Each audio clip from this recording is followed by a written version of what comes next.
BJT is lightly doped, heavily doped, moderately doped, not doped. ഏതാണ്? BJT. BJT bipolar junction transistor, നമ്മുടെ transistor എന്ന് പറയുന്നത്. അപ്പം 3 regions ഉണ്ട്, ബേസ്, എമിറ്റർ, കളക്ടർ അല്ലേ? ബേസ്, എമിറ്റർ, കളക്ടറിൽ ഏതാണ്? എമിറ്റർ ആണ് ഹെവിലി ഡോപ്ഡ് ആയിട്ട് വരുന്നത് അല്ലേ? ഹെവിലി ഡോപ്ഡ് ആയിട്ട് വരുന്നത് എമിറ്റർ ആണ്. ലൈറ്റ്ലി ഡോപ്ഡ് ആയിട്ട് വരുന്നത് ബേസ് ആണ്. ദെൻ മോഡറേറ്റ്ലി ഡോപ്ഡ് ആയിരിക്കും ആര്? കളക്ടർ. ഓക്കെ. അതുപോലെ അതിൻ്റെ വിട്ടുകൾ തമ്മിലുള്ള കമ്പാരിസൺ, അതുപോലെ അതിൻ്റെ input impedance, output impedance, 3 configurations തമ്മിലുള്ള കമ്പാരിസൺ, ഇതെല്ലാം ചോദിക്കാറുള്ളതാണ്. ഇപ്പോൾ ഇവിടെ ബേസ് ഓഫ് BJT ഈസ് എന്നാണ് ചോദ്യം. ഇറ്റ് ഈസ് ലൈറ്റ്ലി ഡോപ്ഡ് എന്നുള്ളതാണ് ആൻസർ വരിക. Okay, next question. Pick the correct one. Pick the correct one. Okay, നമ്മൾ പവറിൻ്റെ നേരത്തെ ഒരു പിക്ക് ദ റോങ് വൺ കണ്ടിരുന്നു അല്ലേ? സെയിം ക്വസ്റ്റ്യൻ പേപ്പറിൽ തന്നെ പിക്ക് ദ കറക്റ്റ് വണ്ണും ഉണ്ട്. ഓക്കെ, അപ്പോൾ നോക്കാം. പവർ എന്ന് പറഞ്ഞാൽ നമുക്കറിയാം, നമ്മൾ കുറേ ഇക്വേഷൻസ് പഠിച്ചിട്ടുണ്ടല്ലേ? Power P = VI V²/R then I²R. 3 equation പഠിച്ചിട്ടുണ്ട്. ഇതിനകത്ത് ഏതെങ്കിലും ഇക്വേഷൻ ഇവിടെ ഉണ്ടോ എന്ന് നോക്കുക. ഇവിടെ VQ/, ഇതൊക്കെ തെറ്റാണല്ലേ? VIT ഇതൊക്കെ തെറ്റാണ്. ഓക്കെ, ഇത് VIT എന്ന് പറഞ്ഞാൽ പവർ ഇൻറ്റു ടൈമായി, എനർജി ആയി. ഓക്കെ, അപ്പോൾ ഇവിടെ ഇപ്പോൾ കറക്റ്റ് ഓപ്ഷൻ വരെ ഏതാ? ഇതാണ്. കാരണം എന്താ? നമുക്കറിയാം ചാർജ് Q = IT ആണ്. അപ്പോൾ അതിൽ നിന്ന് I = Q/T എന്ന് എഴുതാം. അപ്പോൾ പവറിൻ്റെ ഇക്വേഷൻ V × I എന്നുള്ളതിൽ Iക്ക് വേണമെങ്കിൽ Q/T എന്ന് സബ്സ്റ്റിറ്റ്യൂട്ട് ചെയ്തേക്കാം. Q/T എന്ന് സബ്സ്റ്റിറ്റ്യൂട്ട് ചെയ്ത് കഴിഞ്ഞാൽ ആ ഇക്വേഷൻ കിട്ടില്ലേ? VQ/T എന്ന് കിട്ടില്ലേ?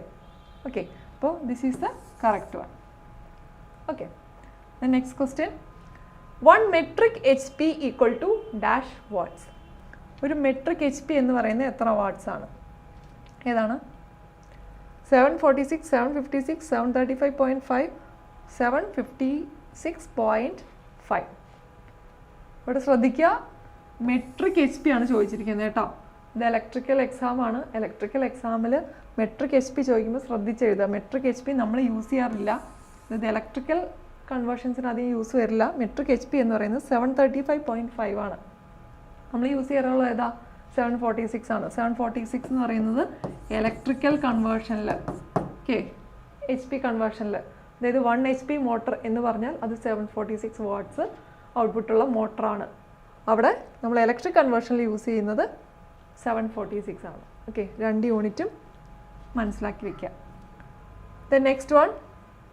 Dash helps to find out the direction of current in the conductor of a generator.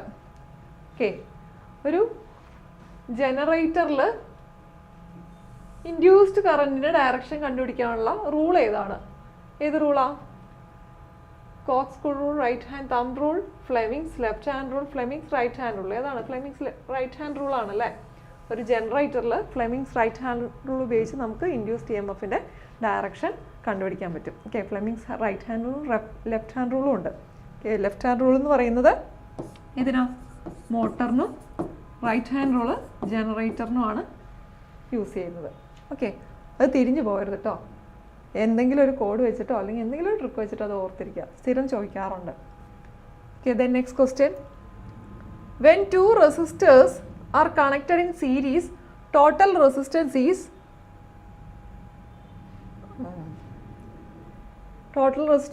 8 ohms എന്നാണ് കേട്ടോ.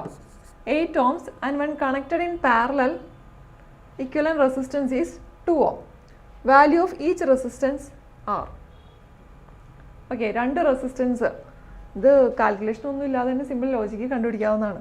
2 റെസിസ്റ്റൻസ് സീരീസ് ആയിട്ട് കണക്ട് ചെയ്യുമ്പോൾ, അതായത് R1 R2 ആണ് റെസിസ്റ്റൻസ് എങ്കിൽ സീരീസ് ആയിട്ട് കണക്ട് ചെയ്യുമ്പോൾ അതുങ്ങളുടെ എഫക്റ്റീവ് റെസിസ്റ്റൻസ് എന്ന് പറയുന്നത് 8 ആണെന്ന് തന്നിട്ടുണ്ട്. അതായത് R1 + R2 8 ആണെന്ന് തന്നിട്ടുണ്ട്. പാരലലിൽ കണക്ട് ചെയ്യുകയാണെങ്കിൽ ഇക്വലന്റ് റെസിസ്റ്റൻസ് 2 ohm ആണ് എന്നും പറയുന്നുണ്ട്. എന്താണ് പാരലൽ കണക്ഷൻ എന്ന് പറയുമ്പോൾ 1/R1 + 1/R2 = 2. അല്ലെങ്കിൽ ഇതിനെ നമ്മൾ സാധാരണ ഇതെല്ലാം R1 R1 + R2 എന്ന് പറയുന്നത് 2 ആണ്. ഓക്കെ, ഒന്നിട്ട് നിങ്ങൾക്ക് ഇങ്ങനെ മാത്തമാറ്റിക്കലായിട്ട് കണ്ടുപിടിക്കാം. മാത്തമാറ്റിക്കലായിട്ട് കണ്ടുപിടിക്കുകയാണെങ്കിൽ ഈ R1 + R2 എന്നുള്ളത് അവിടെ സബ്സ്റ്റിറ്റ്യൂട്ട് ചെയ്ത് കൊടുക്കാം. അതായത് R1 R2 = 2 × 8 എന്ന് വരും. അതായത് 16 വരും. ദെൻ ഇത് രണ്ടുകൂടി കമ്പയർ ചെയ്ത് നമുക്ക് കണ്ടുപിടിക്കാം. ഓക്കെ, അപ്പോൾ അത് കണ്ടുപിടിച്ച് കഴിയുമ്പോൾ ഇതൊന്ന് ആൻസർ കിട്ടും. ഇത് ശരിക്കും പറഞ്ഞാൽ കാൽക്കുലേഷൻ്റെ ആവശ്യമില്ല, സിമ്പിൾ ലോജിക്കാണ്. 2 റെസിസ്റ്റൻസുകൾ സം ചെയ്ത് കഴിഞ്ഞാൽ 8 കിട്ടും, പാരലൽ ചെയ്ത് കഴിഞ്ഞാൽ 2 കിട്ടും. അപ്പോൾ ഏതാണ്? ജസ്റ്റ് ഒന്ന് ഓപ്ഷനിലേക്ക് നോക്കിയാലും മതി. ഇവിടെ 4 ഓം 4 ഓം സീരീസ് ആയിട്ട് കണക്ട് ചെയ്ത് കഴിഞ്ഞാൽ 4 + 4 8. രണ്ടും പാരലൽ ചെയ്ത് കണക്ട് ചെയ്ത് കഴിഞ്ഞാൽ അതിൻ്റെ നേരെ ഹാഫ് വരും അല്ലേ. ഈക്വൽ റെസിസ്റ്റൻസുകളാണ്, അതിൻ്റെ നേരെ ഹാഫ് വരും, അതായത് 2 ഓംസ് വരും. ഓക്കെ, അപ്പോൾ ഇതാണ് ആൻസറായിട്ട് വരിക.